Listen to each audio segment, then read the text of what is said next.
Movie Wars.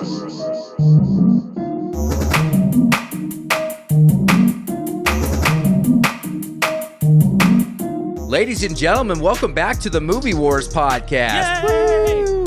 Exciting day for Seth. We're covering a Nolan film. Woo! Yeah. Oh, I'm so excited. Yes, and we'll get more to that in a minute. We have a new friend here, our friend JR Robles here, co-founder and co-producer of Dare to Fail Film. Tell us about you and tell us about Dare to Fail Film. Thanks, Kyle. Thanks, Seth, for having me on. And with Dare to Fail, we are a Nashville film, I guess, activity community kind of thing. We started a few years ago, 3 years ago, and we put out a prompt every month. It's a monthly short film showcase, and we put out a prompt to filmmakers, anybody who wants to do it. You kind of got to be local to Nashville to really do it, though. We put out a prompt, a theme, and you make a 1-minute short film for that theme, and then we screen it that month. And in order to get it screened, you got to show up to the showcase. Nice. And buy a ticket's like $5 to the show. But other than that, that's the only barrier to entry for it. And so $5, and you get to screen a film that you made, and you get to meet and hang out with other filmmakers in town. That's kind of the sum of it. Wow. It's been great. 3 years in, and we've grown a huge community in town, and a lot of great films, a lot of fun projects that have gone on to be in festivals and things like that too. So Incredible. And me and my partner Steve Parnell, we started it about 3 years ago, and we're going to go into season 4 of it this year. In 2025. And we do our show at Third Coast Comedy Club. Pretty much every month. Very familiar. Yeah. I've bombed there so many times. Yeah. I've bombed there a couple of times myself. But yeah, it's a great time. And hopefully, if you're in Nashville, come out. I was going to say, it sounds like an open mic for short films, but it sounds better than open mics because they only pay $5. Yeah. And somehow, after a bad set, I'm out twice that in beverages. Yeah. Right, fair enough. So, wow. That's like one drink. Yeah, I know. And these days, I know. Well, that's awesome. How can people find you? Socials and website and all that. Yeah. Most of our online presence is on our Instagram. It's Dare to Fail Film with underscores in between each of the words. We also have a website that is under construction. It's daretofailfilm.com. Cool. Well, I love anything that stimulates film at an independent level. So that's really cool. Check it out. Today, we are doing, is it your favorite director, would you say, or? Top three. Top three? Top three. I've been aching to hear Seth talk about Nolan, and if you were to believe the critics, today we would be dumpster diving in the Nolan collection. His worst rated film. Which is on Rotten Tomatoes 69. Yeah, which is fantastic, honestly. Nice. It is pretty crazy because you sent me the screenshot, and I was like, it's like there are so many great directors who have like really bad, but Nolan, this is his worst is 69%, and he has he has 11 now. Oh no, that was his, I think, 12th film. Yeah. So we'll get to your love for Nolan in a minute, but where I want to kind of start off is that this movie, to me, kind of has to get a bogey in some ways, because when it came out at a very tumultuous time, right in the middle of the pandemic. I went and saw it on IMAX film, the 70 millimeter film, in the middle of the pandemic. There was me and 8 other people in the theater. We were all masked up. Yep. Not a single one of us had popcorn. We all just sat there for the whole thing, Yep. and that was it. Like, it was Raw crazy. dog and Tenet. Literally. Yeah. And this is so good. And this is early 2020. We hadn't, we were still in the thick of things. Yeah, this was, I think, June or July, so 3-4 months in. Yeah. And, Nolan, not that Nolan ever said this, but there was almost this messianic perception of Nolan that he felt that he was going to come out with a big budget film. He was going to revive the theater again. People felt like maybe he was either arrogant and that maybe he was taking too big of a risk, putting this movie out in the middle of the pandemic. I admire it because obviously COVID crushed theater. Yeah. And we still haven't really recovered. It was kind of going down anyway, but yeah, COVID really, really hit it hard. Yeah. It did. I remember me and a select group of people online were like trying to evangelize people to go see The Northman because we were such Eggers fans, and it's technically a flop, But we were Which just is like, also like sad because that's one of the 4 now movies that he's put out. I'm seeing Nosferatu on Monday. But go. of the 3 that I've seen, it's so good. Yeah. The Northman is insanely good. That last duel in front of the volcano, Yeah. as far as lava duels go, rivals Yeah. Revenge of the Sith, in my opinion. Yeah, so oily, Yeah. so shiny, incredible duel. Yeah. But we were like, please don't let this movie flop because of COVID, and it fell a little short. But I just remember like just actively as a movie podcaster, just cheering people like, let's do what we can. Yeah. I know it's stay safe. Be safe, yeah, But but you can get out there. Like, Let's not let this art die. yeah. And then there was, it's funny because the screening of The Dark Knight Rises had this too, but there was also complaints of audio issues. Yeah, which Yeah. seeing it at the Opry Mills IMAX, which is one of I think 19 in the country that actually can still do IMAX film, it was perfectly calibrated. I had no problem understanding anything that I needed to understand. A lot of times people are like, oh, I can't hear every single word, and the way Nolan tends to work with his film is, if you can't hear it, it's probably because it's not important. It's just words people would say in the middle of a gigantic scene like that.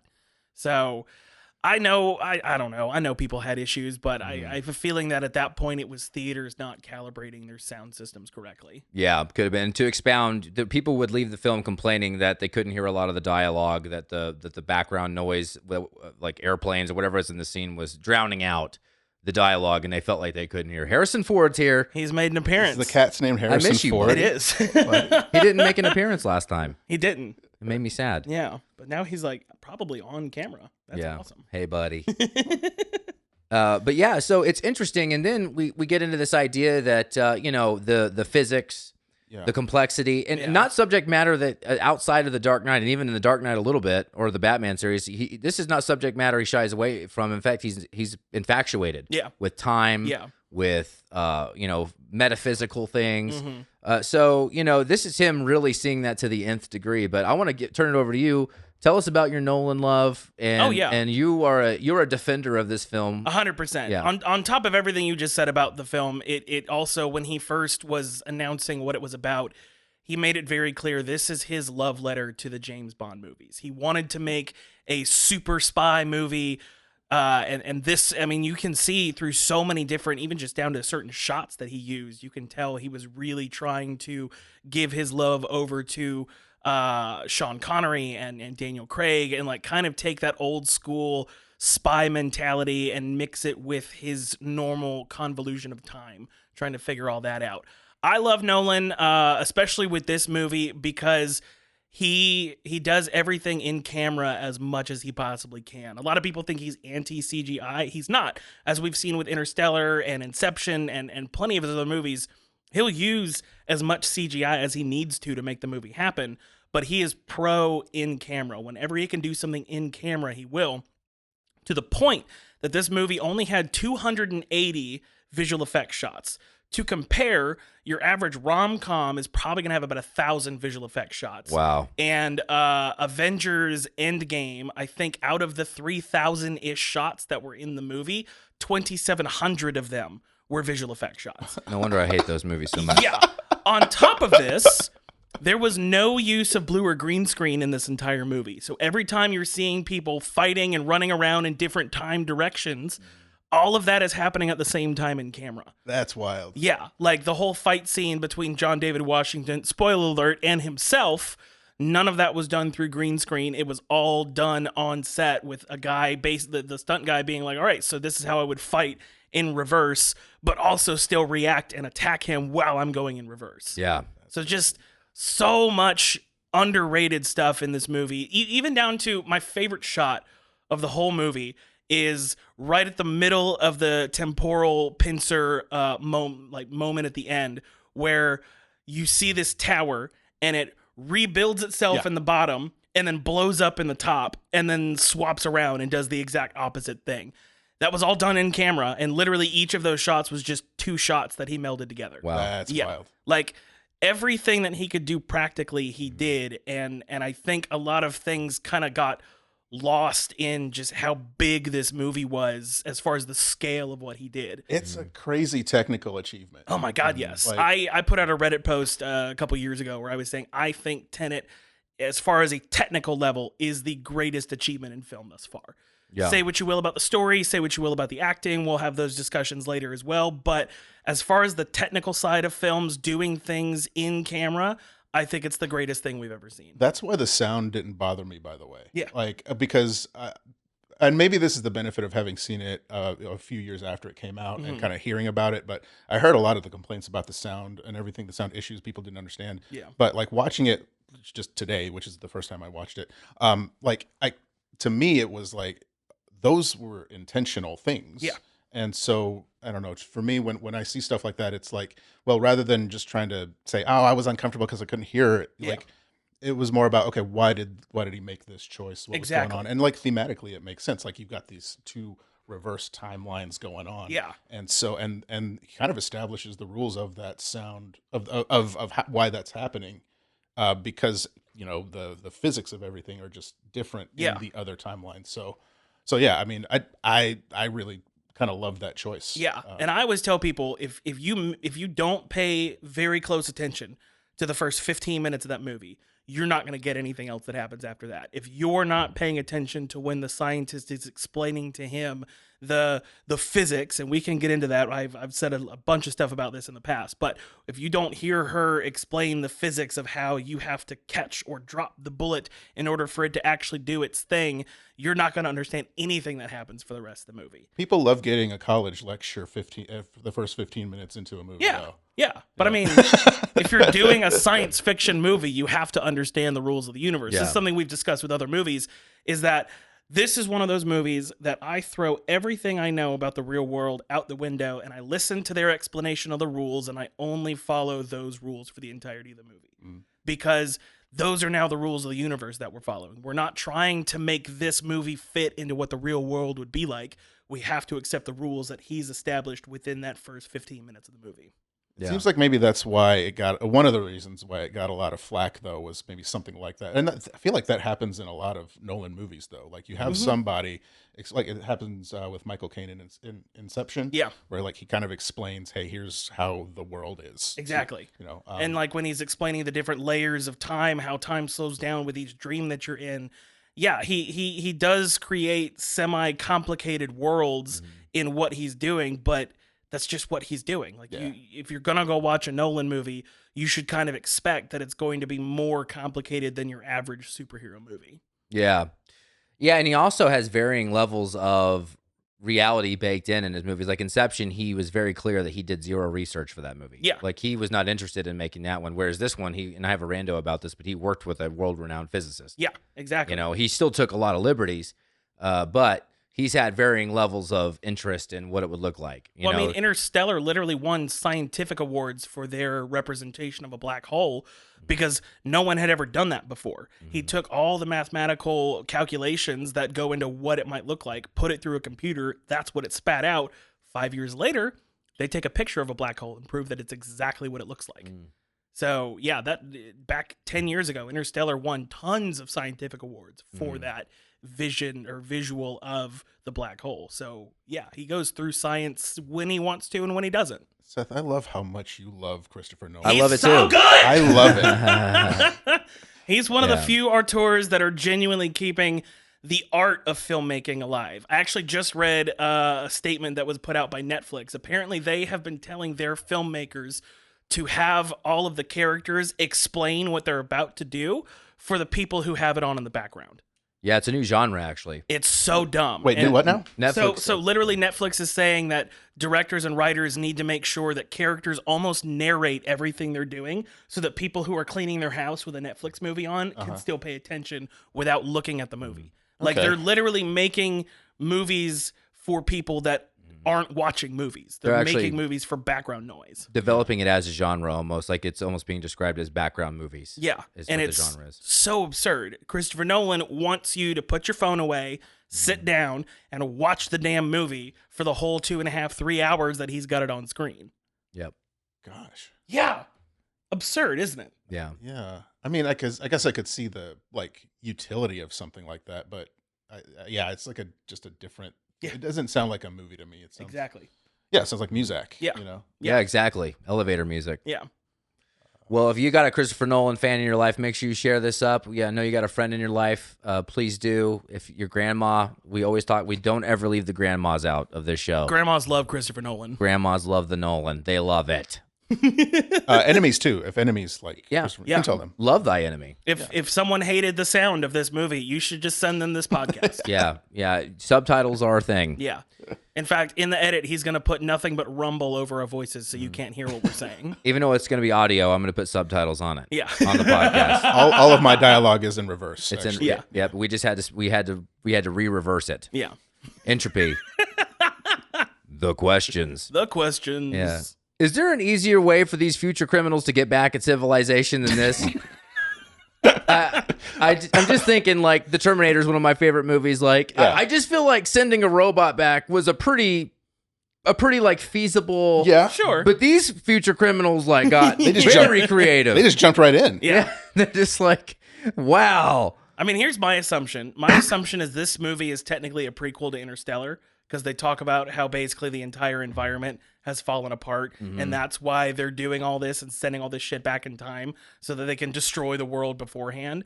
I feel like that's why someone created this time manipulation shit somewhere between now and then, and now they're just like, well, this is all we got, so we'll just send something back, however long ago and make that happen. But yeah, I don't know. It's kind of a prequel to Oppenheimer too. There's a little shout out to Oppie in the movie. Yeah, a prequel to the movie that happens in World War II. But yeah, we're going backwards in time, so that makes sense. Yeah, it's on one of the various loops. Yeah. It works in the Tenet sort of time Yes, rules. absolutely. You can always just say that's a loop.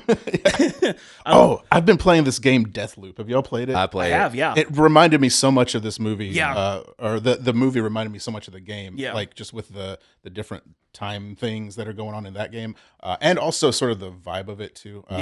But as far as like being an easier way for these, I don't know, maybe just like try to do something about the climate. I mean, that would be probably. Yeah, did we have to nuke the world? Couldn't we have Yeah. just like changed something? Like just maybe Bill Gates doesn't buy all the farmland? It really is like an angry ex-girlfriend approach Yeah. to this. Instead of The solving most the problem, passive-aggressive bullshit. yeah, instead of solving the problem, let's kill people. Yeah. and beat people around and spread gossip about them, and post about them on social media.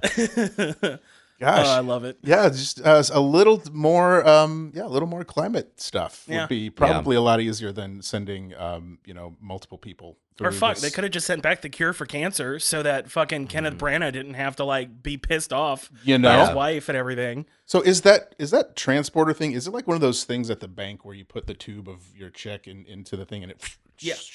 basically, but Pretty just much. through time? Yeah. I love that. Yeah. That's pretty cool. Yeah, yeah, it's crazy, and you got to wonder the impact on your body after you do it so many times, right? Yeah. Because Maybe that's what gave him cancer. could have. Oh wow, It wasn't might- it wasn't him digging up nuclear sites in Ukraine. the decades of radiation Yeah. exposure. No, it was That was time the travel. That was the cherry on top. Next question: does Michael Caine have dirt on Nolan? He literally just same suit, Yeah. same character. I mean, different names, doing some different things, but like there's like three. We're going on like what 4?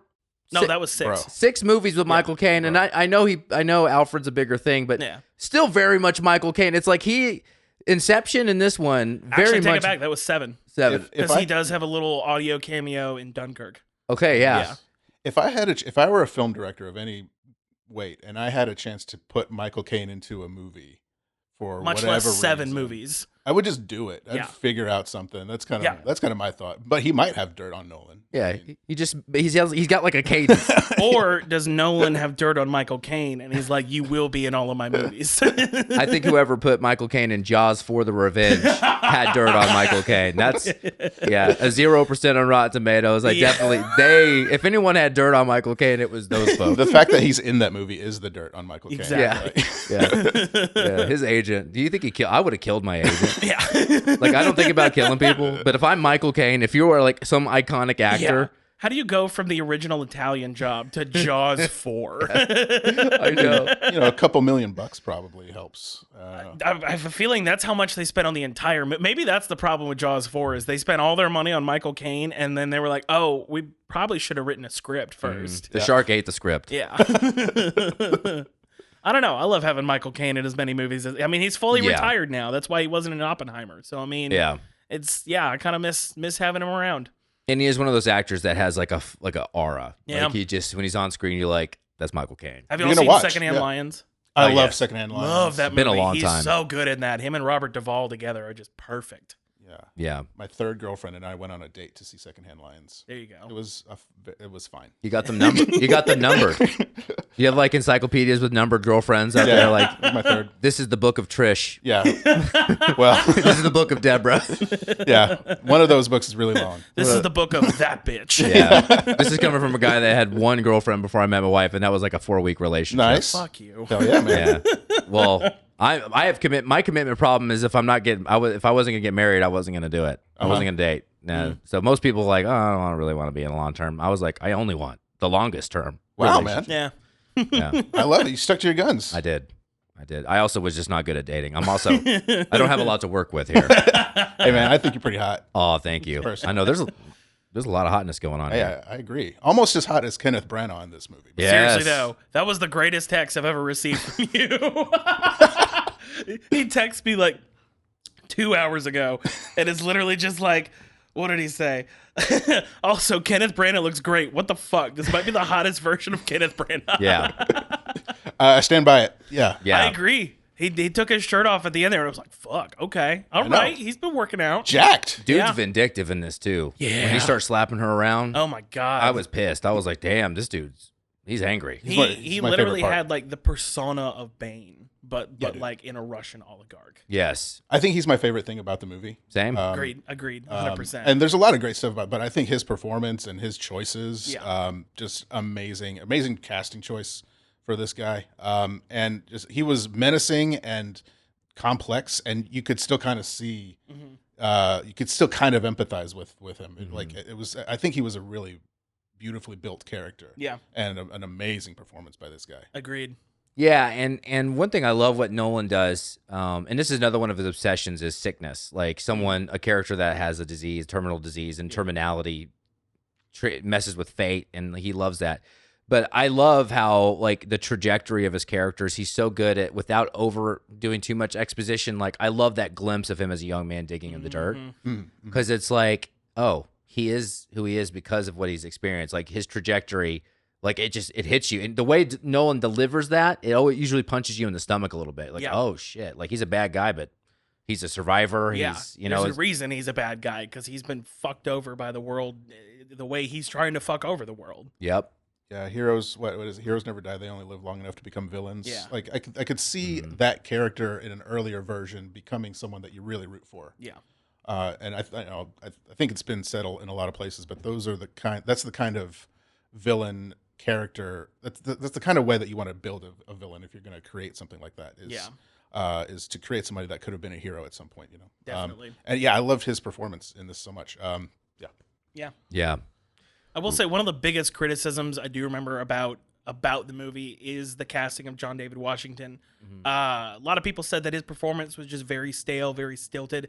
I think they kind of missed the point though of what his character is supposed to be. He is supposed to be like the #1 agent at the CIA, which basically means you're an expert at not showing your actual emotion, at creating whatever emotion you're trying to portray to whoever you're trying to fuck over. Right. And like, I don't know, I think he did that perfectly, especially with his character literally being named the protagonist.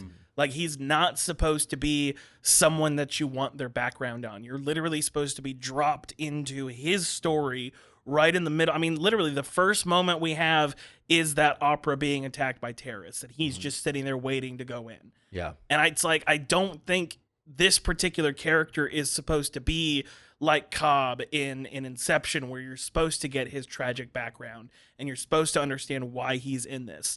He's the top of the CIA. You're supposed to see him as anonymous as the rest of the world would. Yeah, and I think if this traveling through time and this entropy theme is the thing, you need like this almost entity. Yeah. I look at him as almost a godlike entity. Yeah. I know that's not who he is, but metaphorically speaking, he is in this world where we're subscribing to time travel and reversing of time. Like he is this entity. Yeah. And so he has to be almost this consistent, like, because that's what entities are. You know, they're consistent. They're unchanging. Exactly. So yeah, I think he is. I think he's. It's not that much of a metaphor. Like he really kind of is the god of this timeline thing. Yeah. And it's a big part of the plot of the movie is him kind of figuring that out. Exactly. And I did like the choice of him. I think some of the critiques are fair. Personally, I do think he was a little bit sort of vanilla at times, but also it's a really hard part. First of all, Yeah. and second of all, in other places he's just insanely good. Like the physicality that this guy needs. And also I do like that he is kind of famous, but kind of also not super famous. Yeah. Uh, He's Denzel's kid. Denzel's, and he sounds like Denzel. By So the way. much. His voice is like Denzel's. But if you didn't know that, you would just see someone who's like, who is that guy? Yeah. You Honestly, know? I didn't know he was Denzel's kid until I watched the movie. Yeah. So, Yeah. yeah. I think I'd heard a podcast with him on it, and he was about like Tenet was filming at the time, and he just said that he's going to be the lead, and so I kind of knew that was happening. Yeah. But like I think he does a great job with it. And I think that kind of mystery about him is another layer of that casting choice, where it's like that thing where it's like, I know that guy from somewhere. He's that guy. Yeah. I don't know. Is he that big of a star now? Would you say? I don't. Wasn't he know. in that? What was that? Ku Klux Klan movie? He was in Black Oh, Klansman.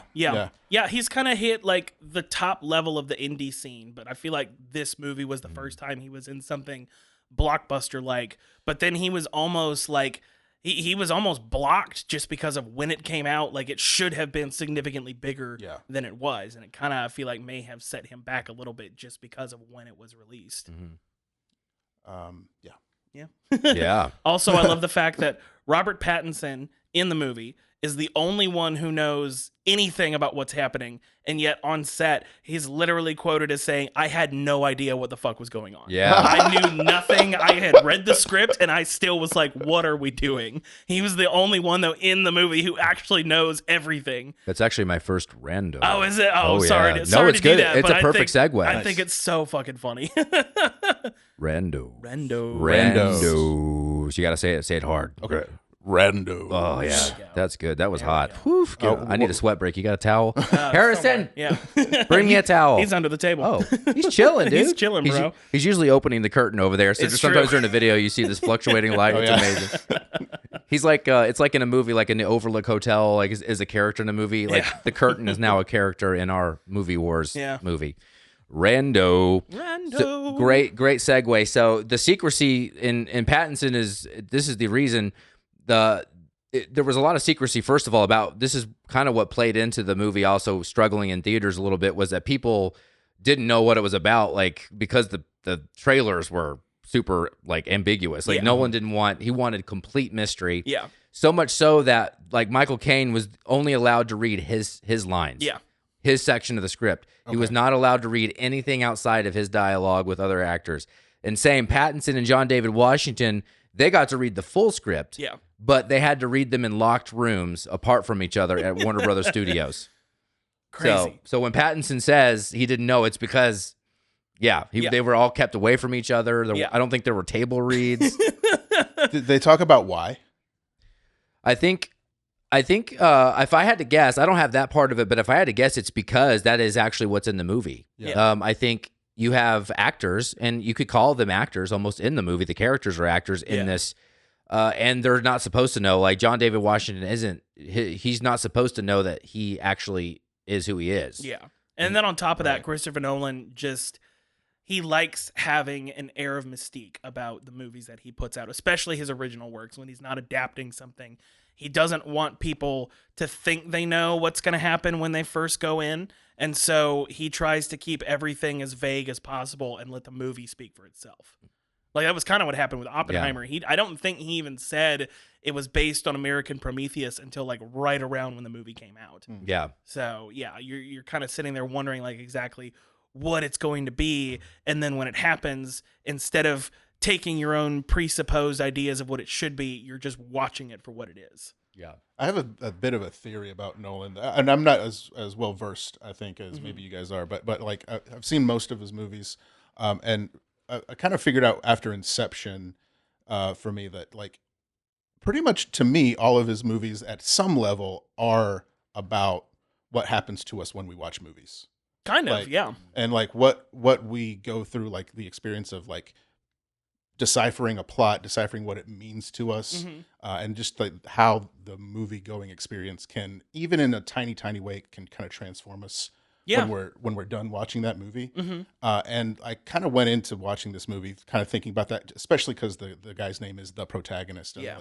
and honestly, it's one of my critiques of Nolan sometimes is that yeah, he can kind of be a little heavy-handed with like, hey, here's how much I know about movies, here's how much I know about storytelling, which that's fine. But like, but it does kind of get like, I don't know, it feels a little, what's the word, like, shall we say, pretentious sometimes. Self-indulgent, But, yeah, pretentious. sure.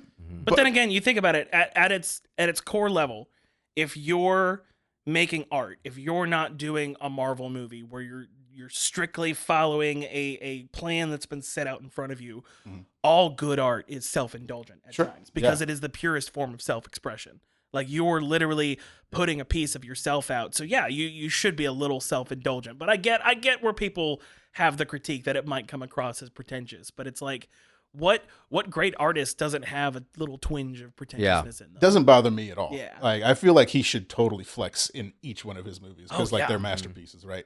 But like but what you're talking about with like how they were the actors were partitioned with reading the screenplays and could only read certain parts of it. Like sometimes that gets under my skin a little bit because I'm also an actor and I kind of have some experience with that too. But I kind of feel like it's okay for directors to just trust their actors. Sure. Do you know? You guys, was it The Hateful Eight? Yeah. Where, where Tarantino, Jennifer Jason Leigh, and Walton Goggins. Yeah, Walton Goggins. They have that guitar. Yeah, with Kurt Russell. Yeah. Yeah. And they swapped out the guitar for like this art, like this an original Holy 1800s Grail Taylor guitar. Yeah. Oh, as a Martin guitar. Martin guitar. My bad. It's like a holy grail of acoustic guitars, right? Yeah, literally like 250,000 ish. I think maybe even up to $1 million that they had it insured for, but it was technically priceless. Yeah, and so they were supposed to use the dummy guitar that Kurt Russell was supposed to smash, and Tarantino's like, use the fucking real guitar, man. And see, I've heard that. I don't, but I've also heard that it was completely an accident. Well, maybe. Yeah. Well, this is what I've heard. I've heard that Tarantino did. I don't want to besmirch. Yeah. You know, I don't want to get in any problem. But like, either way, like the reaction that Jennifer Jason Leigh had to that guitar smashing was not just, oh my God, the character, but it was like Jennifer Jason Leigh seeing that guitar get destroyed, and she had sort of developed a connection with the guitar. It was really messed up, right? Yeah. And I don't know, I feel like sometimes directors don't trust their actors enough.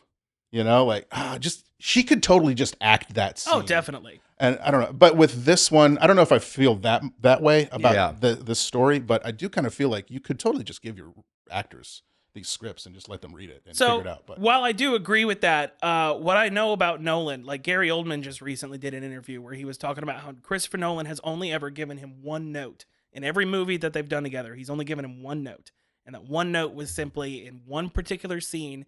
He just stopped and said, "Hey, the stakes are higher."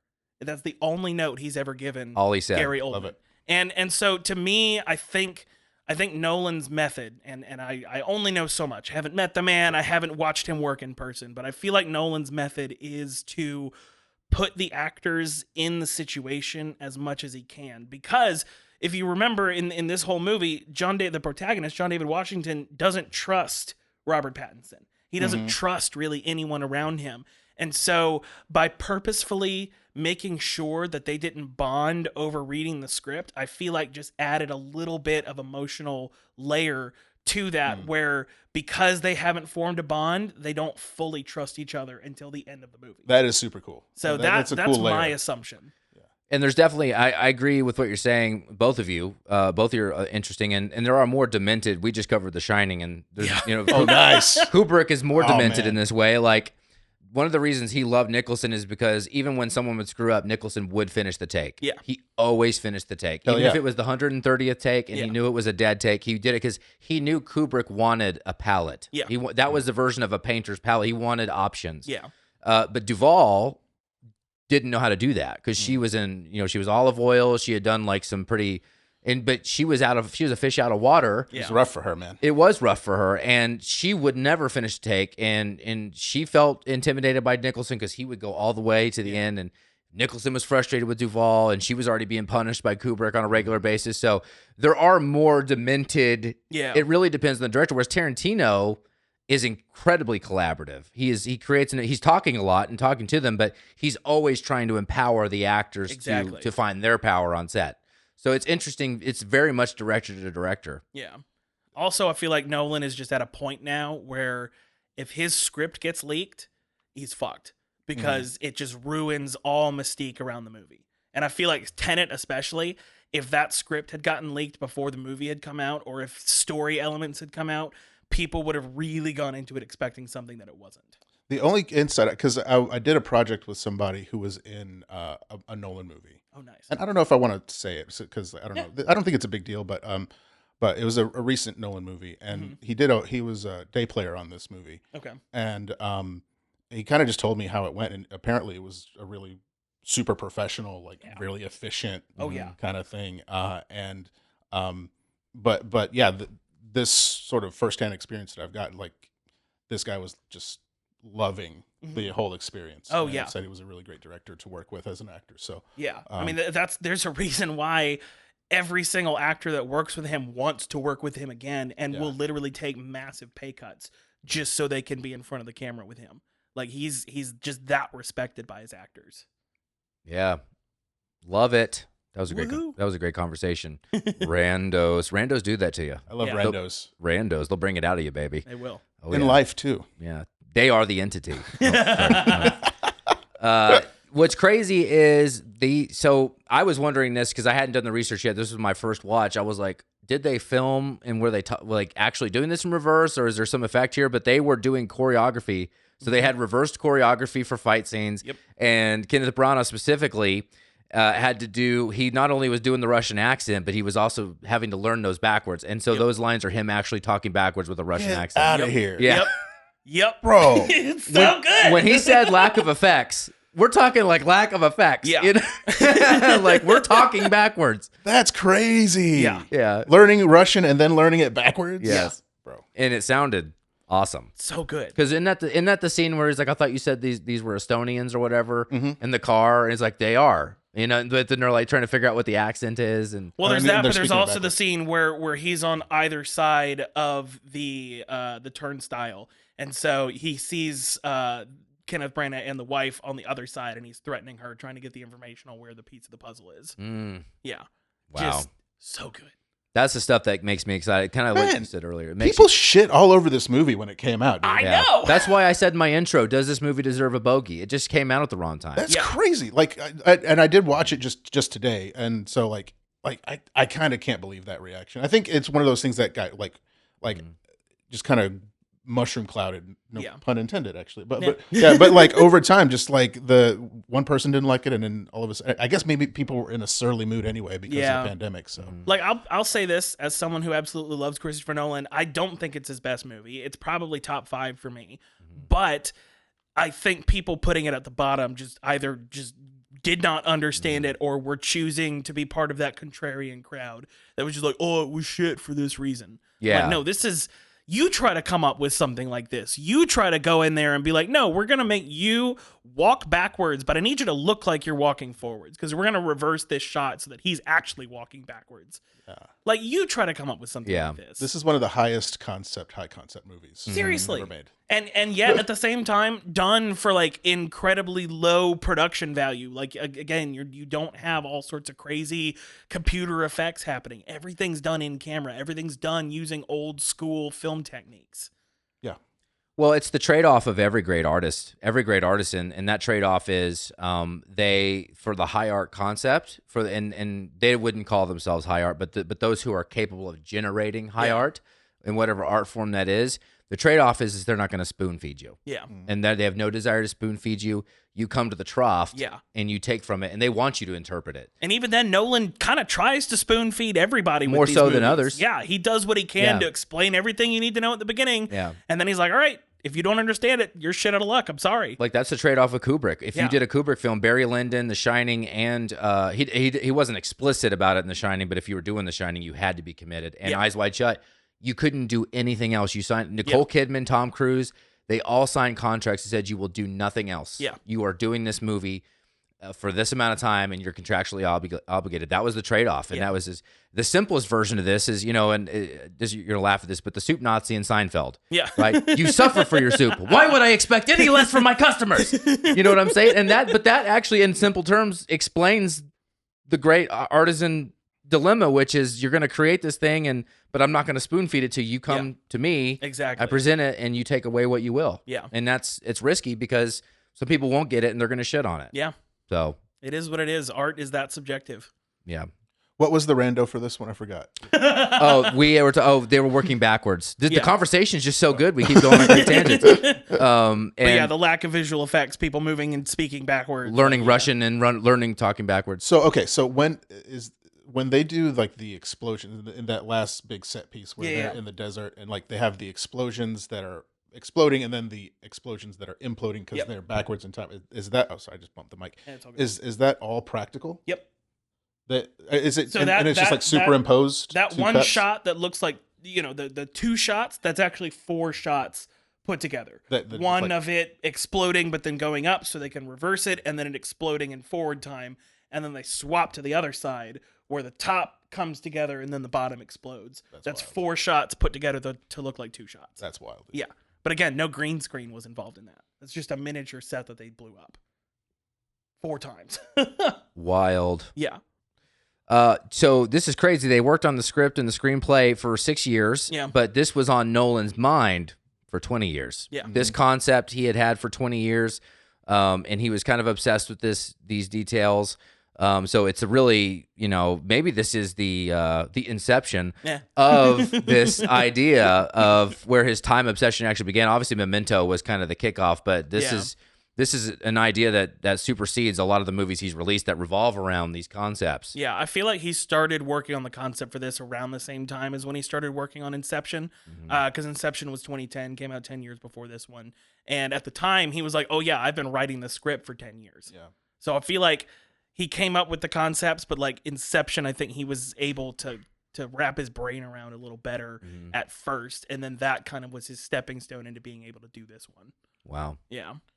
Also, at the time, this was the largest budget, $205 million for an original non-franchise film. Damn. So not a Marvel, not something that's in a series. Original film at the time, $205 million. It was the largest budget. I think it was his second largest budget in general, directly behind The Dark Knight Rises. Yeah. Yeah. That's a huge budget. Yeah. Dark Knight Rises was $235 million. Is this the largest budget we've discussed? Maybe. Because I don't think we've hit past 100 million yet on a movie we've discussed. What was the new Crow one made for? 50 million. Oh, yeah. 45 million. This might be.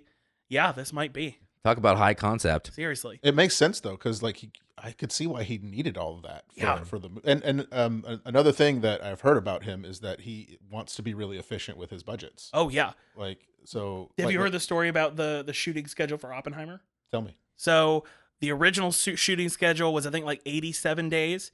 And then they realized they needed another $20 million to physically build Los Alamos. Because to him, it was like, if we can't build the entire city of Los Alamos, it's not going to be worth it. And his production designer was like, we could build a few of the buildings, but we can't do it all. So he goes, give me a weekend, I'll find you your money. And he comes back and he cut the shooting schedule down to 59 days. And was like, we're going to do the whole movie in less than 2 months. Here's your $20 million, go build Los Alamos. He inversed and went back in time and found the money. Basically. He went into the bank vacuum thing. Yeah, and was like, we can put this on this day, we can put this on this day, we don't need all this time. Cut an entire month out of the shooting schedule. Wow. And there was the $20 million to build what he needed to build. And this sounds cheesy, but that's probably my favorite thing about that movie is that set. Well, I mean, half the time. Los Alamos set? Yeah. It's incredible. Cool. And half the time, like, whenever they're out in like a field or whatever, all the actors were saying it was literally Nolan, Hoyte van Hoytema with his IMAX rig, and the sound guy. And those were the only crew members on set. Oh, I love that. Yeah. Can I just say something about Oppenheimer too? Yeah. This goes out to all you people who are bored by Oppenheimer. Just chill the fuck out with that. Yeah. The Bordenheimers. Yeah. Come on, man. Maybe just like watch the movie. Yeah. Like, I don't know, and get over that there's not always explosions. There's a fucking huge explosion in the middle of the movie. That's probably one of the greatest explosions you'll ever see in a movie. So many people criticize that shit. They say it looks fake as fuck. I'm like, did you watch the actual Trinity explosion? It looks almost identical. I also think, did they want to Did they think it was going to be World War II footage? Like, Right, was it going to be a World War II film? They were expecting that explosion to look like the megaton explosions that we're used to seeing in nuclear test footage. Yeah. So when you literally go back to the very first smallest nuclear explosion in history, everyone's like, oh, it just looks like a gasoline explosion. Okay, yeah, it technically was, but it looks like the actual Trinity footage. Yeah. Like, come on, guys. The coolest thing to watch in Oppenheimer is the acting. Yeah. Right? It's the actors doing the acting. Yeah. Like, it's so good. It's so good. Like and I think that's the hardest Josh Peck has ever acted in his life. Yeah. Like, I think the whole time he's just like, I'm going to do it. I'm here in front of Christopher Nolan. I'm going to push that fucking button. hell yeah, man. Well, the music and everything and the tension. The tension. Well, okay, if you were bored by Oppenheimer, okay, that you get to be bored by Oppenheimer. That's fine. But like it, it's also fine to be really excited by seeing this really amazing piece of film. And if there's anyone to ding for realism, let's maybe leave Nolan out of that conversation. Yeah, for real. Yeah. This is the dude that spent millions of dollars on the cafe scene on air cannons in Inception so that it was truly stuff exploding, and they had one shot. And he argued to get a second camera. He did not want that second camera. Like, we have to get the second camera because we fucked this up. Yeah. And he was like, fine. Let's not argue about realism with Mr. Nolan. Yeah, for real.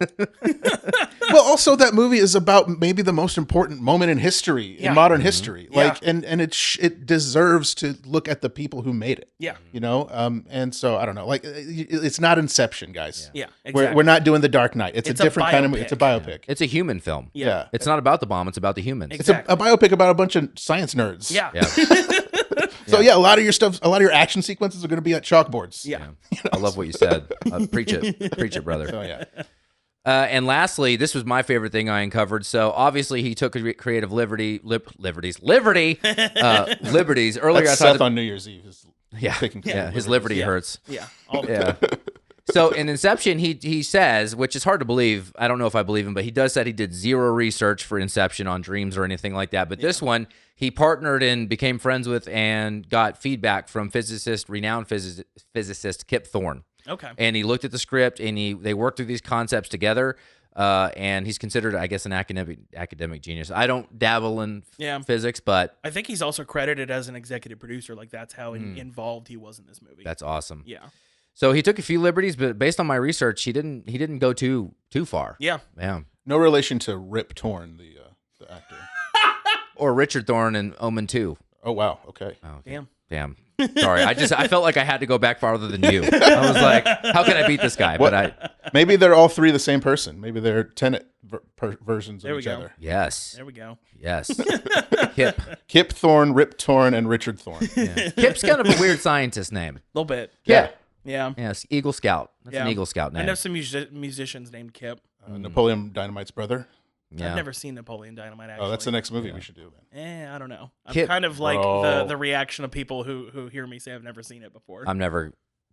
Sorry, I've never. It's not on our It was- list.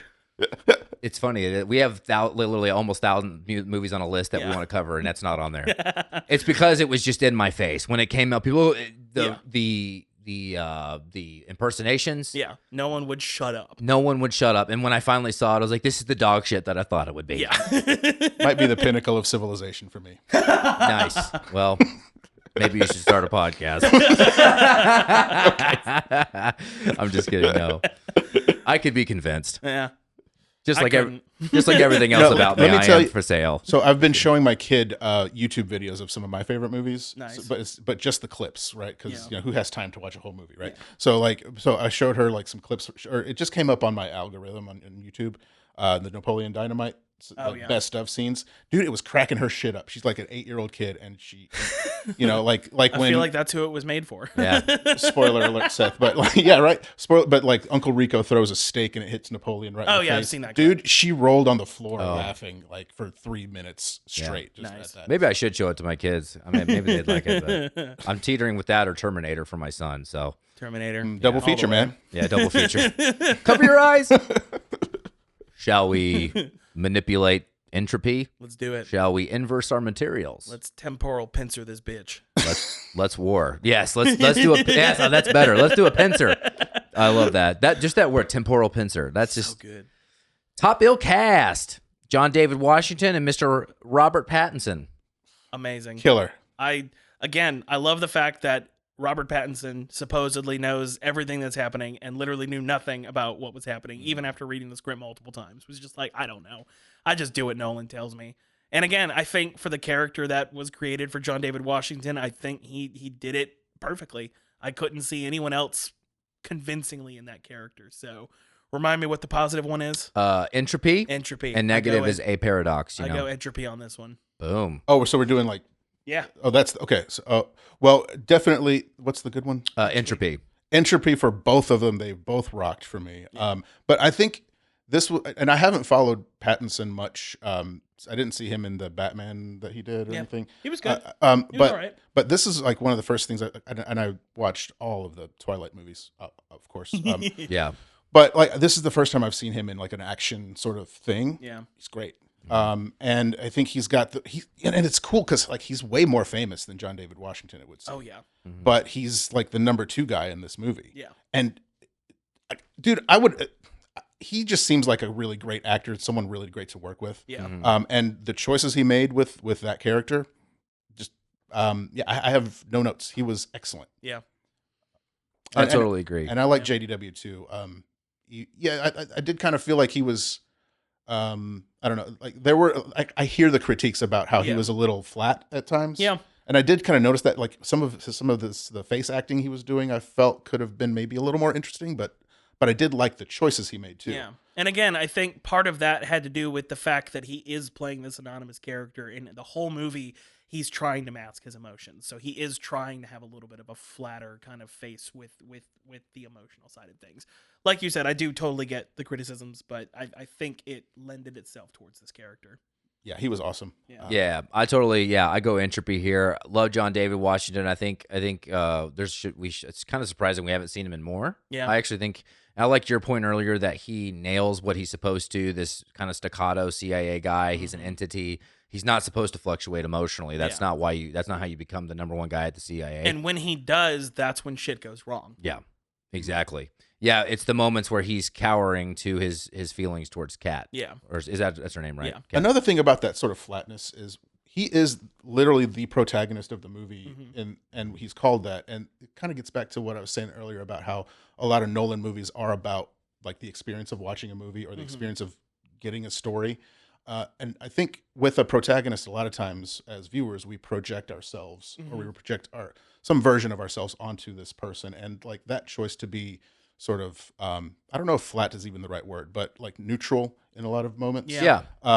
I think maybe there is something to that like underlying subtext of like you're projecting something onto him and he's allowing it to happen. Yeah. So I so agree. I like it in that sense. But I do think like in certain moments, I did kind of feel like I wanted a little more from him sometimes, but in retrospect, I really love what he did. Yeah. And if this is really a love letter to Bond, think Yeah. about every Bond. I know we think of Sean Connery as this wily guy and eccentric, and he has been, but if you go back and watch those, the Bond character, whoever's playing Bond, is very consistent. Yeah. Like, Yeah. I would say Craig shows the most volatility of all of them, but that's because it was made for this new generation of like everybody's got to be an anti-hero, everyone's got to be darker. Yeah. But up until Daniel Craig, the Bond character was very staccato. Yeah. Yeah. So literally, like if you study literature, like a flat character is someone who doesn't really kind of keeps the same characteristics and doesn't really change over the course of the movie. Like they are who they always were.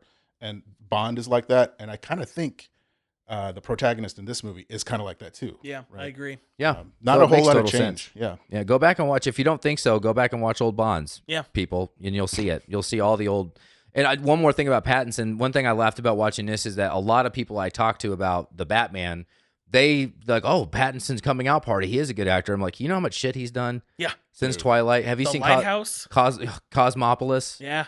He's I done. haven't seen that, but I've heard about it. Yeah, he's like, you just haven't been paying attention. Like, Yeah. he did Tenet. He did all these other things. Like the dude, He's Twilight excellent. was over a long time ago. He's been Yeah. doing some shit. He's really good. And you know what? He was really good in Twilight. Sure. Yeah. He was. I'll take Like, your word for it. Look, he had some interesting stuff to work with, and he was also really young. But Yeah. like he did exactly the thing he was supposed to do in Twilight. Sure. I'll bet he did. I will say, here's the one positive thing I'll say about Twilight. this is the mark of great actors, that they can dip into complete pop culture mass hysteria and do that, and then they can go do a Nolan film. Yeah. It does speak to a range that not everyone has. Yeah. You know, Nicholson has that range where he can go, you know, with that Diane Keaton movie he did, it was after As Good as It Gets, but like, you know, he can go total pop culture. And then go do the bucket list. And then and then he can go do Scorsese, but he was also in The Shining and you know, all these great indie films he used to do. So Knight Rider, you know, so Yeah. It is 1-0. We are experiencing entropy. I hope our cellular counts are doing okay. God, I got to get better at those. Supporting cast. Am I saying this right? Elizabeth Debicki? Probably. I think it's Debicki. This is the only character in the film who was specifically that role was written for. So he had her in mind as Kat. Loved this actress. Dimple Kapadia as Priya. Yeah, fantastic. Bollywood legend. Yeah. Michael Caine as Sir Michael Crosby. He's all right. Yeah. Just kidding. He was douche. Blood money roll.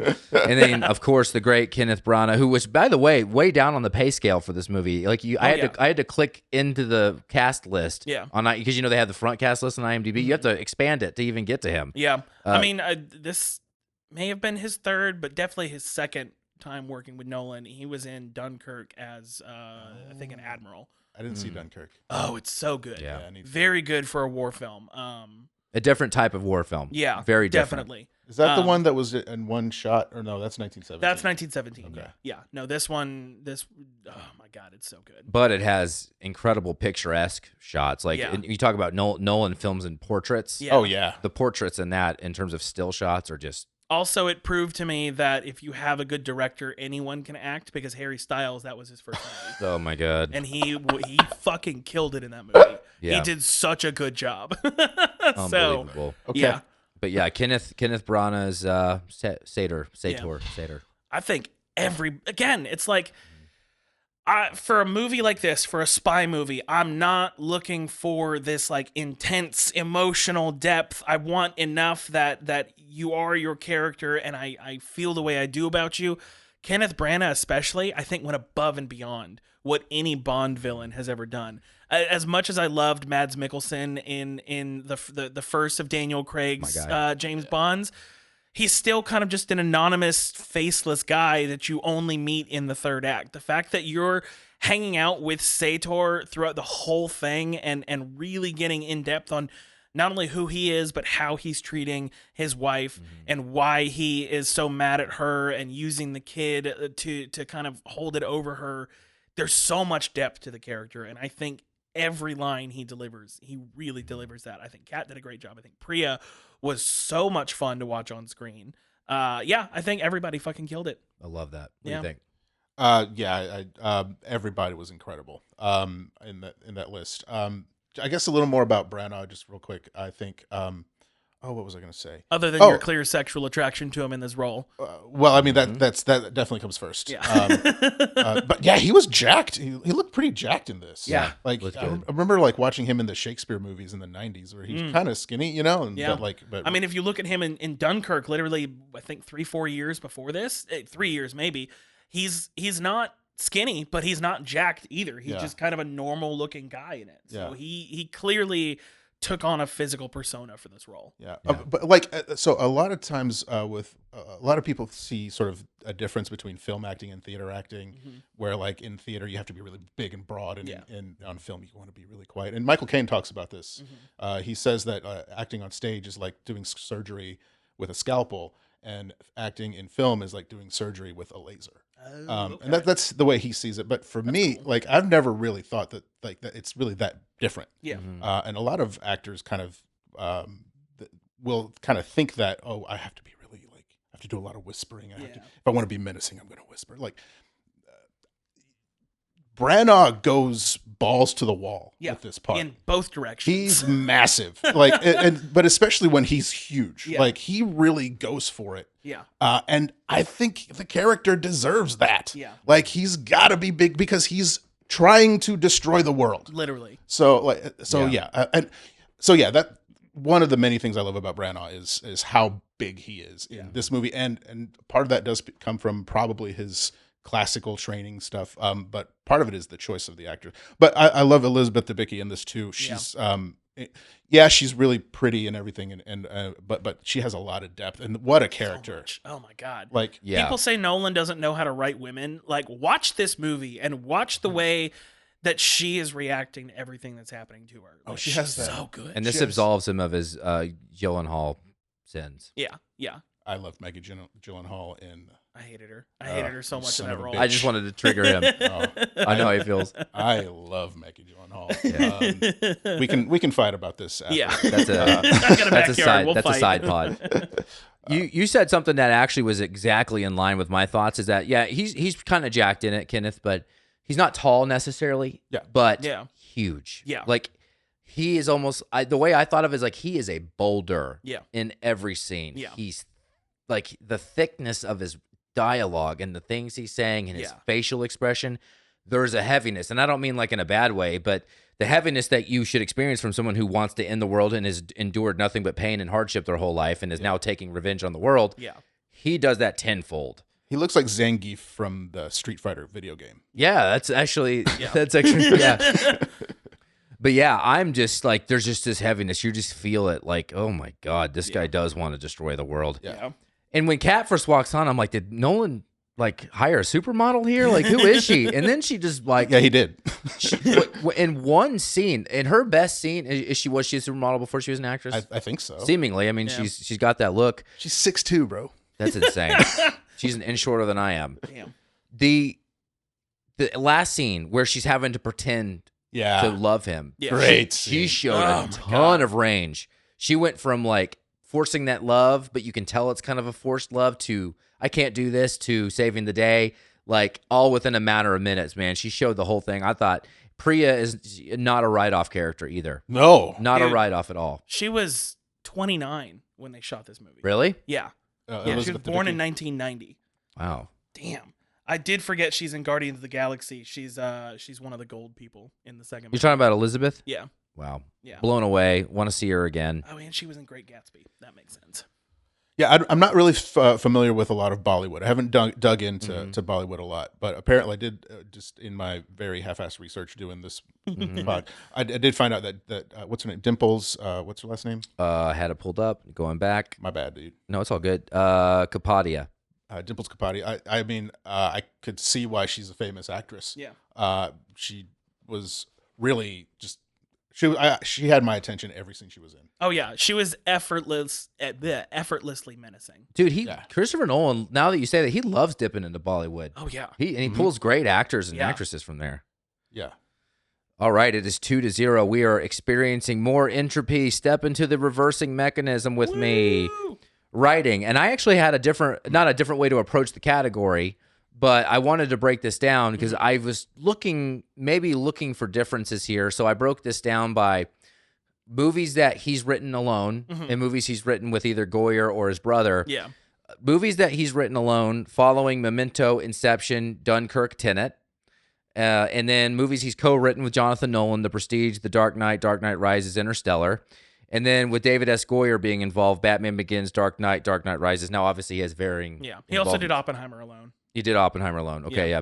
So I was looking for something like, is there a different flavor? But when I saw that Inception, and I was like, no, I don't really see that big difference other than Jonathan Nolan was involved in the trilogy. But Yeah. And So- Jonathan Nolan, I think, was involved in the story of Inception, but I think, the physical screenplay was just strictly Nolan over like 10 years. yeah, it's interesting. I guess you're the super fan, and I love him, but I'm not the super fan. I just didn't realize, he actually wrote a lot of them alone. I thought he had always written more with his brother. Yeah, it just kind of, it depends. But so I think I'm actually going to have an interesting way of viewing this because I do think the reason this only cracks top 5 for me and doesn't hit top 3 or even best Nolan movie, I do think the weakest part of this movie is the screenplay itself. The story and the plot, I think, are immaculate and incredible. I do think, and it somewhat lends itself to the spy genre. There just isn't necessarily anything unique necessarily about the dialogue and about the script itself. But because the story and the setting and the action is so well done, this does just barely squeak over into an entropy for me. Like, Okay. I do think overall, yes, it's a positive thing, but I can get behind a lot of the criticisms with the screenplay itself. As much as I personally love the "I ordered my hot sauce an hour ago" line, it is one of the cheesiest things I've ever heard anyone say on camera. It's so funny, but it's also just like, okay, all right, whatever. Yeah. So yeah, just barely again, we've had a couple of these where it's like 5.1 out of 10, Yeah, out of barely 74. squeaks over. Yeah. But yeah, it is just a slight entropy for me. We should create a category for squeaky Yeah. entropy. What do you think? I'm trying to find a way to become a little bit more contrarian so far, because I feel like we've agreed on pretty much everything thus far, and I know that. Just also, wait till we get to Big Lebowski. oh, here we go. But no, I know that also like debating and sort of friendly disagreements are better, maybe TV or listening material, because Sure. like people can interact with it more. But honestly, I think the contrarianness that I'm going for is actually what I'm about to say, in response to how everybody else saw this movie. I thought the screenplay was incredible. Yeah. It was just great, and everybody shit all over it whenever it came Yeah. out. Like, and I think that one of the things that happens with a movie is like it comes out when it comes out. Yeah. People react to it the way they react to it, and then that just becomes the discourse Yeah. for ever how long it is. And that's the cool thing about podcasts and stuff like this, is that we can kind of contribute to that. It has a little more time to evolve over time. But like, this is a really hard idea to come up with.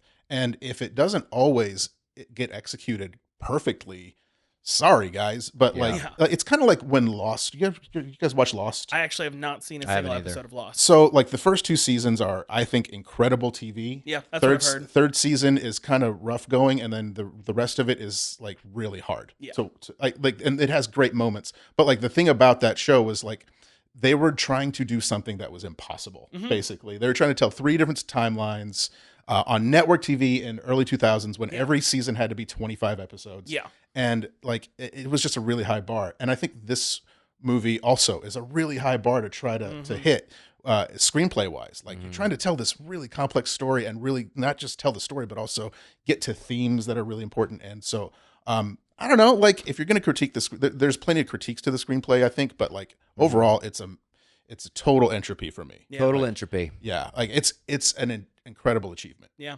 Well, leave it to me to be a true contrarian. Here we go. This motherfucker. I love Nolan. I did go personally, not that it matters. It's the majority rules here. Paradox. And the reason being is, there's a lot of walking and talking going on. And it's a spy movie. One of the things I do love about spy movie is that when I say cheeky, I don't mean it's always funny, but cheeky dialogue. Yeah. Sometimes there's a slyness to it. The only problem, like I said earlier, I do admire John David Washington's performance here, but they gave him a lot of things to say. Yeah. And there's a lot of walking and talking. Yeah. There's a lot of moving and talking. There's a lot of like when he's got Priya or he's got a gun and they're, and he's walking around with Priya, like they're always moving around. And it's because it feels like, well, if they don't, like, we can't stand still. We got to keep walking. I'm just like, I didn't ever get that moment where it's still and that kind of cheeky, sly, mysterious dialogue that you come to love in a spy film. Yeah. I was missing some of that because I did feel like sometimes it's like, wow, there's a lot of moving around and talking going on. It's like, we got to be talking. And I get it. I agree with you. It's a complex thing. And I do give him credit for delivering the message. But I just was like, at some points, I was like, all right, let's shut the fuck up. Yeah. No, I can agree with that, which is why for me, it's like, I have to look at the dialogue and the writing on top of the action, because the action is all physically written down. I have the screenplay right over there. I've read through the whole thing, and everything that happens in the movie is written down exactly as it happens. Like he's planned everything out in such a meticulous way that it's like I can't ignore that just because there's some cheesy dialogue in it. Yeah. So, Well, fuck you guys. I like how he was like, we should be contrarian. And he was like, fuck you. But hey, I still agreed with you. It's still an I entropy guess for we me. did. So it's Yeah. still, All right. 3-0. It's entropy. And I hope we do not run into our future selves here. I'm trying so hard. Directing, Mr. Christopher Nolan. I mean, I think we all know what I'm about to say. It's He- absolutely an entropy. Oh my God. No one else could have done this. Yeah. It's very unique, a very singular kind of voice that he has. You hand this screenplay to any other director and it would have just been a convoluted mess. Yeah. I don't care. You give it to David Fincher, you give it to Peter Jackson, you give it to Tarantino. Joel Schumacher. Joel Schumacher, absolutely. Fuck, you give it to Kubrick. I don't think Kubrick could have done this as good. God, how would you? I don't know. Yeah. He did kind of steal that idea of some of these ideas from Time Cop, though. Sure. Yeah, a little bit. Yeah. Wow, I like that you guys just agreed and I've didn't. never Yeah. seen Time Cop, Yeah. so I don't know. I remember Time Cop You remember Time Cop? because I'm obsessed with Arnold Schwarzenegger. Mm. Is this the Von Damme or is this It's the? It's Van Damme. Sorry, Von Damme. You son of a bitch. Sorry. He also had a time movie. Arnold did. Well, So yeah, that was- Terminator. Yeah, but there was another one, was a time cop type thing. But no, sorry, Von Damme. Yes, I'm obsessed with Von Damme. dude. Yeah, that whole thing where like, I guess I think they use the word entropy. This would be a really good one for us to do at some point too. I'd be down. It's probably on the list, right? Yeah. Time Cop. Yeah, I didn't add it. Yeah, sorry. We're about to. I do have Hard Target Really? of Von Damme. Yeah, Bro, Yeah. I'm in. I do want him to. I want him back. I want him back in popular. We need more Van Damme. But like, the Expendables tried. but if you haven't seen Time Cop, like one of the rules of that movie, it does have to do with time travel too. And if you do encounter your future self, there is a singularity that happens. I think they use the word entropy there. I'm not a quantum physics person, but I don't know. But like, Yeah. So that is it's not uncharted territory. Sure. That Nolan goes into, but yeah, I mean, like as far as his directing, I mean, he's awesome at this. He doesn't suck at this. No. There's a reason people just give him a blank check and tell him to go for it. Yeah, this is an easy one for me too. I mean, and there's a reason why his worst movie is considered a 69. Yeah, It's still nice. better than, he continues to be an auteur. And one thing I will say as a director, even though I think this is not one of his best and it's got flaws, he is also a guy that continues to try and pushes the boundaries, and he's doing it with film. He's doing it with limited like camera work. He keeps it the way he does it. He's continually like he actually puts himself at risk without using multiple cameras. He's okay with that. And you are going to see dings and flaws in a movie where a guy is taking big risk. Yeah. And it far outweighs, I mean, the flaws don't even really matter in the long, Yeah. You know, one thing I guess maybe I would say about it though is every time there would be a cut. Maybe this is more about editing, but every time there was a cut, I always wondered if like what was going to happen if we came back, if and when we came back to that. And I think Inception trained me to think about like the revisiting of a scene. And I don't know if this is a critique even, but like it did kind of pull me out sometimes, like where there would be a cut where like sometimes the door would be closing and it didn't close, or something like that. And I would kind of wonder, okay, how's this going to resolve at or what bit of information is being withheld? Yeah. And I felt like sometimes that happened and sometimes I was just like overthinking it. Yeah. So I don't know. That is the thing about Nolan though, is it keeps you guessing. Yeah. It keeps you on your toes. Same with Kubrick. Like people, the theories I have seen on what the open stroller versus the folded up stroller in Eyes Wide Shut is supposed to mean. Like people are like, it's on screen. Clearly, it had to have been purposeful. And I'm like, it's possible that they shot those scenes a week apart, and some set person just folded up the stroller this time. The chair that disappears in The Shining, in the room, like, exactly. Like 1 minute it's there, and then like in the next cut, it's not there. Yeah, and it's the same sure conversation. it could have been put there on purpose, but also the curtains could just be blue. Yeah, Like it could have just been the thing that happened. yeah. Sometimes a cigar is just a cigar. Exactly. Yeah, and sometimes Reddit is just, you got to get off Reddit. Yeah. Just get the fuck off. Reddit. Go touch some grass. Y'all. Go look at the sky. 4-0 here. We are cleaning up with Von Damme and Schwarzenegger being swapped We here. are going to get ripped apart on Reddit for this thing getting a good score from us. Yeah, if we are, I don't know about it because I try to stay off there. Although I did meet the author of that book on Reddit. Oh, nice. Of that Kubrick book I'm interviewing. That's Hell incredible. yeah. So Reddit has served a purpose. Hell yeah. Love Reddit. Not really, but yes. Yeah, Reddit, been there, seen it, done it. Haha. Okay, last regular category. Then we got our bro categories coming up. Although we have surpassed the threshold of a loss here. Yeah. What's in front of us? Cinematography, production, design, sound, and costumes. Yeah, and editing I think can also be a part of Editing. this I'm category. gonna actually add that you from- should throw that in there. Again, 280 visual effects shots. No one fucking does that. There's no blue screen or green screen. Everything that you see in front of you is actually happened in some way or another. Most of the visual effects shots were like erasing strings from when they were doing the bungee jump up the building, like that kind of stuff. It was very simple stuff. Anything that needed to be expanded upon, sure. I'm sure some of the explosions were visual effects shots, but it was nothing He wasn't fixing anything in post. He wasn't creating entire scenes in animation. It was all already there. And yeah, I can't find a single flaw in the visuals whatsoever. Sure, people hated the sound design. Again, for me, watching it twice in the same IMAX theater, I had absolutely no problem with hearing the dialogue that needed to be heard. Even when I read through the screenplay, I was like, oh, yeah, this is a part people probably had a problem with, but you don't even really need to hear what's being said here because there's a bunch of other shit happening. People are just reacting how they would react in real life. So, yeah, it's 100% Entropy for me. Love it. Yeah, no notes really. Well, let's see. Let me think. Well, we did say that thing about editing. Yeah. And I did kind of feel like, you know, in the process of watching it, sometimes some of the shots felt a little snipped a little too early for me. And it was disorienting. Maybe that was I'm sure that was the intended effect. Yeah. For it to be disorienting. Maybe it's because you watched it on your phone. I was telling Seth, As God intended it. I texted him earlier. I watched it just as Nolan intended it on my phone in 30-minute intervals because I was busy with all kinds of other stuff. Yeah. I did watch the last 45 minutes on a TV though. Oh, there you go. But no, I mean, yeah, I think technically everything looked great.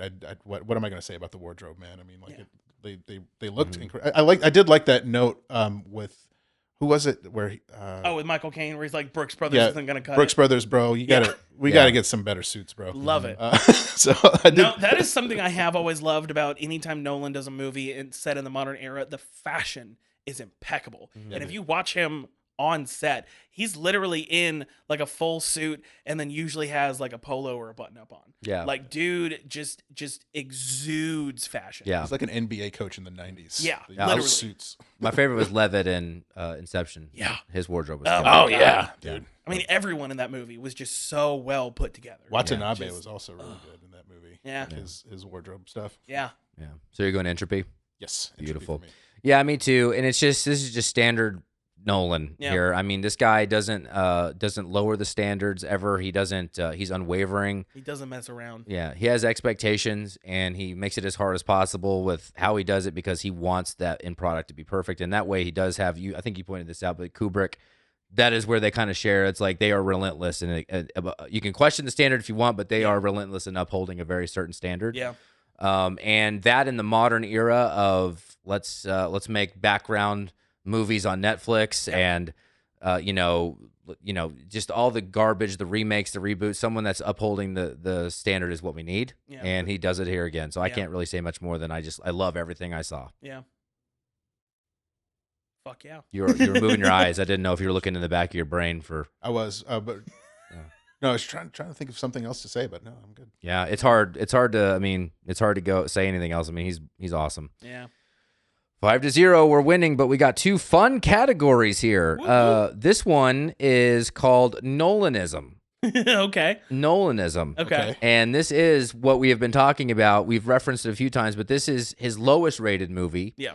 But take 2020 out, take the pandemic and the correcting of sound issues, all of that, and let's just say this comes out today.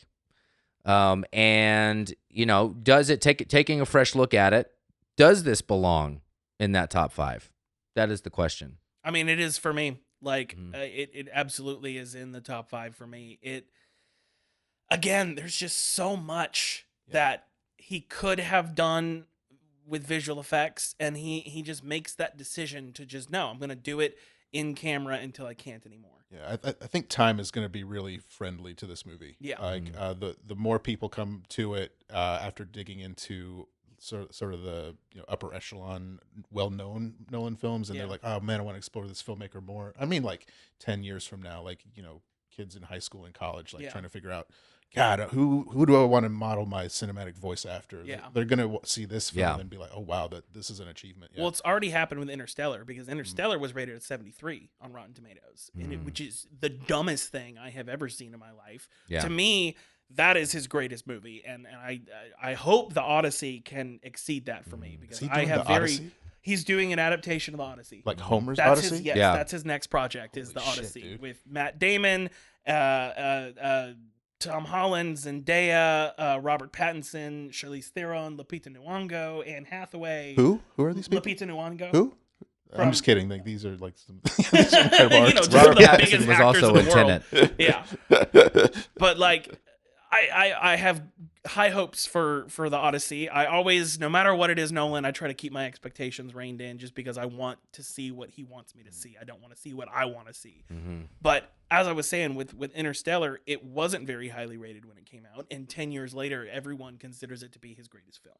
And so I think Tenet is probably going to go through something similar. When I saw it in the re-release earlier this year in IMAX, everyone came out of that theater just going, "This was insane. I wish I had seen it for the first time in IMAX." I think that happens with a lot of really great movies that are really high concept and with ideas that are really hard to wrap your mind around. Yeah. Because a lot of times people want to go to the movies and just have some fun and like watch some stuff blow up, and I think that's great. Like, I believe that people should go to the movies to just be entertained. Right. Right. But I also think that there's that stuff like this. If that's what you're going in for, and you kind of get thrown for a loop on that, then maybe that is part of that reaction. And so, but I think if people want to think about what a movie means and how important it is to the art of it and everything like that, I think over time people are going to love this movie more and more. Yeah. Yeah. Yeah. So Entropy. So Yes, what do you think? Entropy. Okay. And just to add a little clarity for the listeners, we've seen this PDF, but here's the order. So Dark Knight, 94%. We're using Rotten Tomatoes, even though it's a biased garbage piece of Well, it just, website. Rotten Tomatoes is the conglomeration of all of the critical reviews. Yeah.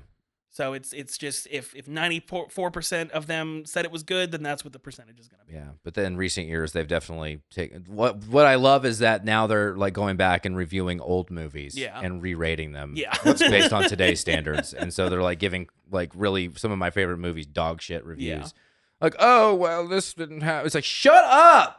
That didn't exist when they made that movie. So Bloodsport is not a 95%. No longer a 95. What the hell, man? I know. That was Arnold too, right? I'm just kidding. Son of a bitch. No, I'm just kidding. No, I know. Yeah, I know that was Mickey Rourke. Triggered! No, I love Bloodsport. Here's the order: 94% for The Dark Knight, 94% Memento, 93% Oppenheimer, Dunkirk 92%, and to round out the top 5 is 92% for Insomnia. The Dark Knight Rises 87%, 87% for Inception, which freaking boggles my mind. Same. 85% for The Batman Begins boggles my mind the other way. 84% following. 77% for The Prestige. Interstellar 73%, second last. Yeah. Unbelievable. And then rounding it out, all of his movies, the bottom of the barrel here, 69% for Tenet. Nice. Bottom, the absolute shit bottom of this list, which is still extremely high. Yeah. I don't agree with most of this list. I think Dark Knight is his most overrated movie. Yeah. It's not bad, but it's just it's nowhere near as good. If Heath Ledger hadn't died, I don't think it would have been as praised as it was. And I think Memento gets a lot of nostalgia. I mean, points. it genuinely changed the way people looked at editing back in the day. Like the fact that it was going back and forth. One all in color was technically going in reverse steps, and then the black and white was going in forward. When I first saw that movie, I watched it probably 4 times, and then I found the chronological version on YouTube, and I watched it that way. Oh, really? It's a totally different I haven't movie. done that. Oh, yeah. So he did change a lot when that came out as far as how he did the editing. Yeah. I would take Dunkirk off the top 5. I would take... I would agree with that. I would put The Dark Knight at number 5. And I would replace Dunkirk with Tenet. Yeah. I would keep Oppenheimer where it is. And I would put Interstellar at number 1 as well. Yeah. I totally agree about Interstellar.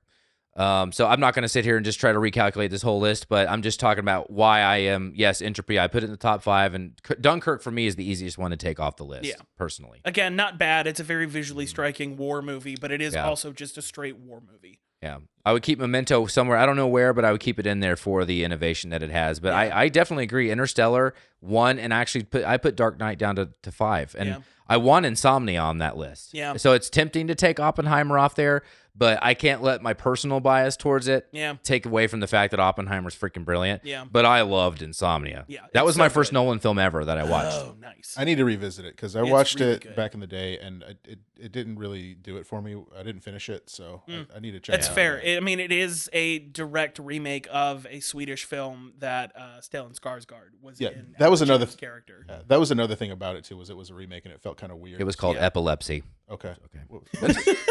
You had me. You kind of got me on that one. I do that on the show.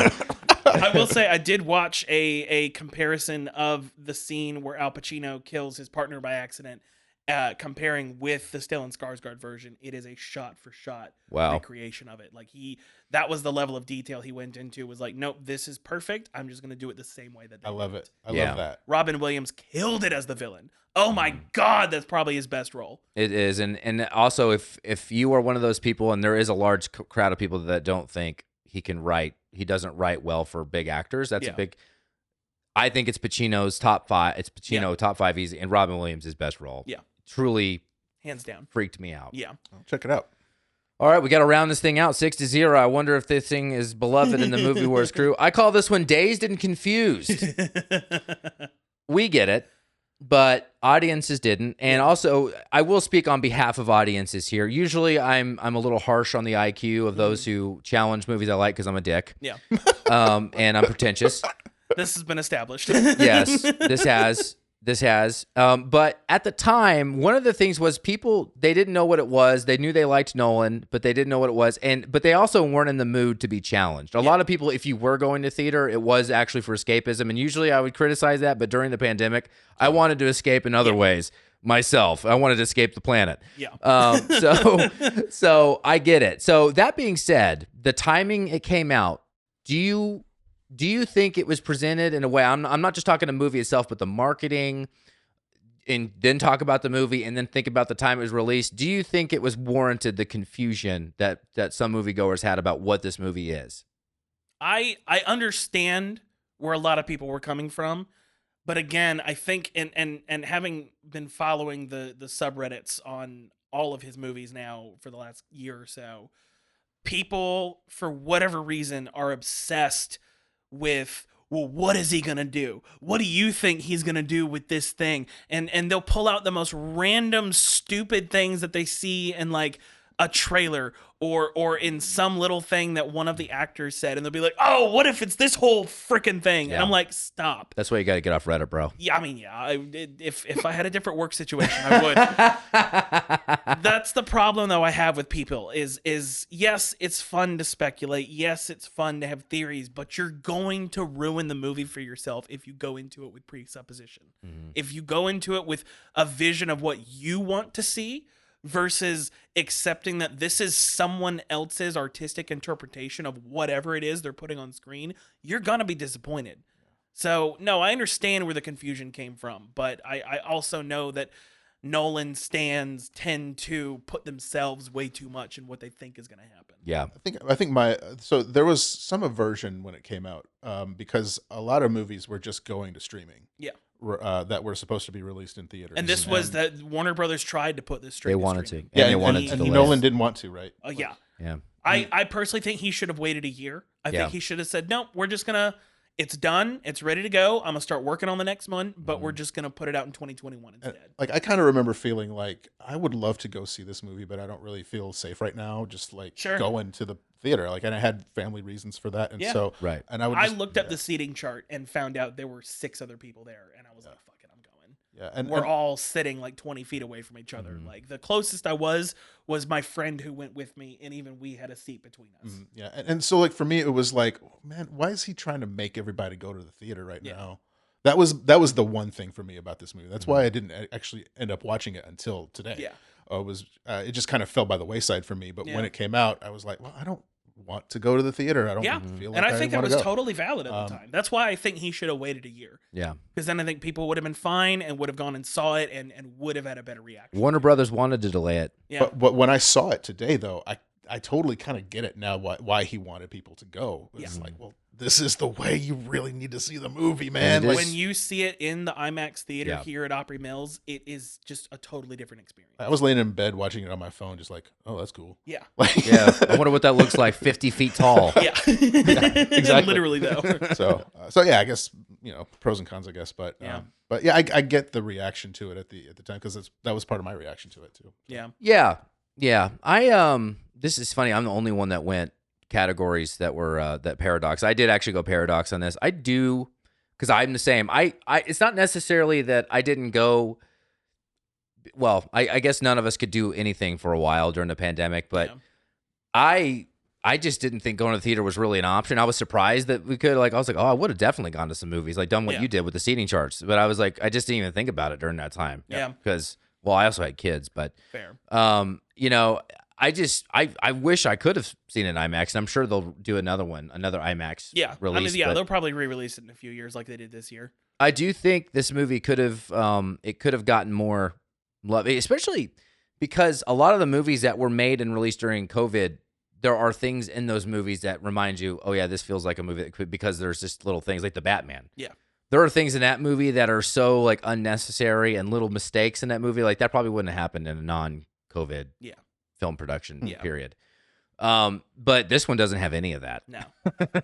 And plus, granted, it was shot just before the COVID. majority of it was done. Yeah. Yes, I mean, but I would have loved to seen this get a wider audience when it was released, and seeing the way it was, because now people are watching it on their phones. You're not the only one. A lot of people. I'm a father. I mean, I watch all the special features on my phone 20 minutes before I go to bed. That's what I have to do to get my research in. So yeah, I actually did go, not that it matters, but I did go paradox on this one for that reason. I wish it would have been given to the right audience at the right time. Yeah. Because it got overlooked for that reason. Yeah, I would agree with that, actually. Yeah. Yeah. You can mark me down as a paradox on this one. Whoa. Yeah. Holy shit. I mean, no, I think we all agree there. Like, it should have waited a year. Because it deserves more accolades. There's no reason for this to be at the bottom of his list. So wow. There we go, everyone. We did not give it a perfect score, It was so don't this come at close. us on Reddit. It was that close, and it is 6-1.